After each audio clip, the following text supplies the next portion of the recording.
Good morning student, myself Reena Rawal and today we studied class 9th science chapter 5 fundamental unit of life। आज हम लोग इसका part 4th पढ़ेंगे। ठीक है, सबसे देखो प्रीवियस जो वीडियोस थे उसमें हम लोगों ने सेल की स्लाइड्स बनाना सीखा था। सेल के अंदर कौन कौन से कंपोनेंट प्रेजेंट होते हैं, वो आधे कंपोनेंट के बारे में हम पढ़ चुके थे, आधे के बारे में हम आज पढ़ेंगे। सबसे पहले पढ़ेंगे अपन type of cells. Type of cells means that कि जो सेल्स होती है वो कितने टाइप की होती है। ठीक है, तो एक होती है प्रोकैरियोटिक सेल और दूसरी होती है यूकैरियोटिक सेल। प्रोकैरियोटिक सेल जो होती है it is very minor in size, मतलब जो प्रोकैरियोटिक सेल होती है वो बहुत ही ज़्यादा साइज में छोटी होती है। Nuclear region not surrounded by nuclear membrane means nuclear membrane is absent. जो न्यूक्लियर मेम्ब्रेन होती है सेल की वो क्या होती है, इसमें अब्सेंट होती है। क्रोमोसोम जो क्रोमोसोम्स होते हैं वो इसमें प्रेजेंट होते हैं। इसका उदाहरण है बैक्टीरिया। जो एग्जाम्पल है इसका, सबसे अच्छा एग्जाम्पल है इसका बैक्टीरिया। अब eukaryotic cells large in number. जो प्रोकैरियोटिक सेल्स थी वो साइज में छोटी होती थी, लेकिन यह जो यूकैरियोटिक सेल्स हैं वो साइज में बहुत ज़्यादा बड़ी होती है। Nuclear surrounded by nuclear membrane, मतलब इसमें जो इसके अंदर न्यूक्लियर मेम्ब्रेन जो है वो प्रेजेंट होती है और जो more than one chromosome are present. इसके अंदर सिर्फ एक ही टाइप का क्रोमोसोम प्रेजेंट होता है। ठीक है, अब इसका सबसे अच्छा उदाहरण है अमीबा, ह्यूमन, एनिमल, प्लांट जो है वो सब क्या किस में आते हैं, उनके अंदर कौन सी सेल प्रेजेंट होती हैं, यूकैरियोटिक सेल्स प्रेजेंट होती है। ठीक है, अब बात करते हैं अपन सेल का थर्ड कंपोनेंट। जो सेल का जो थर्ड कंपोनेंट है वो क्या है, साइटोप्लाज्म। अब देखो सबसे पहले कि ये जो हमारी एक सेल, ये मैंने एक सेल बनाई है ना, इसके अंदर ये न्यूक्लियस प्रेजेंट है। ये होती है हमारी प्लाज्मा मेम्ब्रेन और ये होता है हमारा न्यूक्लियस। अब इसके अंदर ये जो आसपास फ्लूइड भरा हुआ रहता है ना, ये जो आसपास का जो फ्लूइड भरा हुआ रहता है ये क्या कहलाता है, हमारा साइटोप्लाज्म कहलाता है। तो सबसे पहले अपन इसकी डेफिनेशन पढ़ेंगे कि the liquid part of the cell in which the other organelles float is called cytoplasm। मतलब कि ये जो लिक्विड पार्ट होता है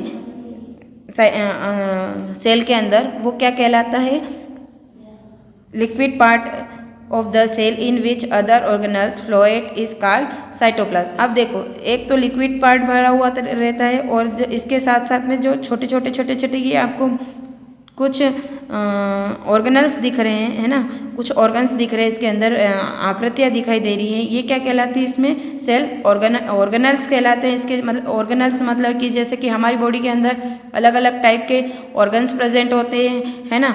ऐसे ही स्टमक होता है, या हार्ट है हमारा, या लंग्स है। इसी टाइप से जो सेल होती है उसके अंदर भी जो साइटोप्लाज्म है उसके अंदर छोटे छोटे ऑर्गेनल्स प्रेजेंट होते हैं। उन जो मतलब कि जो सेल के ऑर्गन्स होते हैं, है ना, वो प्रेजेंट होते हैं। वो क्या कहलाते हैं, साइटोप्लाज्म कहलाते हैं। क्या कहलाते हैं, दिस इज कॉल्ड साइटोप्लाज्म। अब इसमें जो सेल होती है जो साइटोप्लाज्म होता है वो दो भागों में विभाजित, इसमें दो टाइप के होते हैं।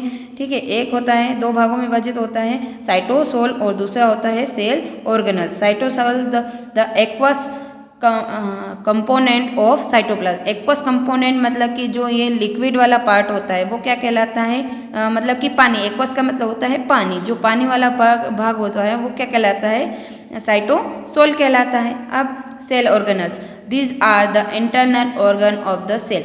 मतलब जो सेल ऑर्गेनल्स होते हैं वो इंटरनल ऑर्गन्स होते हैं सेल के, responsible for carrying out specific job to keep the cell alive. मतलब कि जो सेल है उसको जीवित रखने के लिए वो क्या क्या छोटे जो सेल के अंदर जो कार्य हो रहे हैं उनको कौन करता है, ये जो सेल ऑर्गेनल्स होते हैं वो जितने भी फंक्शंस होते हैं वो उनको कैरी आउट करते हैं। ठीक है, उनको आगे बढ़ाने का काम सेल ऑर्गेनल्स करते हैं। ठीक है, जो सेल को जिंदा रहने में हेल्प करते हैं। अब cell organelle, living part of the cell having definite shape. मतलब सेल ऑर्गेनल के अंदर जो सेल ऑर्गेनल्स जो होते हैं उनका जो डेफिनेट शेप होता है ना, और structure and function bounded by the plasma membrane. मतलब इनका जो स्ट्रक्चर होता है वो भी मतलब इनका एक प्रकार का इनका भी एक ढांचा वो बना हुआ रहता है, स्ट्रक्चर रहते हैं ये भी, ठीक है। और function bounded by plasma membrane, और ये जो प्लाज्मा मेम्ब्रेन के अकॉर्डिंग फंक्शंस करते हैं या कार्य करते हैं। अब बात करते हैं अपन इसमें जो सेल ऑर्गेनल्स है, वो कितने टाइप के सेल ऑर्गेनल जो है वो एक सेल के अंदर प्रेजेंट होते हैं, ठीक है। ये हमारी सेल है, ये इसके अंदर ये जो साइटोप्लाज्म है इसके अंदर जो कितने टाइप के सेल ऑर्गेनल्स प्रेजेंट होते हैं। एक होता है एंडोप्लाज्मिक रेटिकुलम, जिसको हम शॉर्ट फॉर्म में ER भी बोला जाता है।